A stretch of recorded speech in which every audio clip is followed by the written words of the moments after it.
Hope for today, February 28th, page 59. I had been in Al-Anon for 2 years before I took step 1.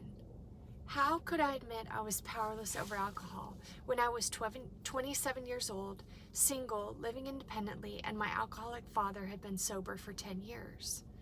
I was no longer living with alcohol, so I couldn't figure out how to admit I was powerless over it.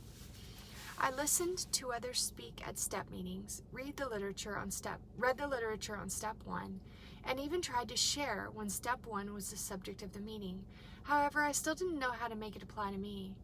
How could I be powerless over something that was no longer an issue in my life? One night, God sent me a beautiful spiritual awakening. When I was a young daughter of an alcoholic father, I was powerless. I was powerless over every criticism that came from his mouth, and I was powerless over every blow he struck against me. To survive such an upbringing, I developed many defenses.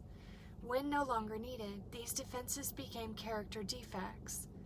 As an adult, I was still powerless over the effects of my father's abuse. It was the effects of alcoholism over which I was powerless. That awareness helped me take my first step. My understanding didn't end there, though. I realized that my father had been just as powerless over his alcoholic father as I had been over him. When my father was a little boy, he didn't say, "When I grow up, I want to be an alcoholic." The insight my higher power gave me into step 1 also brought me understanding, compassion, and forgiveness from my father. Thought for the day: alcoholism doesn't have to be active in my life for me to be affected by it. And then from Living with Sobriety, page 18. Our pressures and anxieties don't disappear just because we are living with sobriety.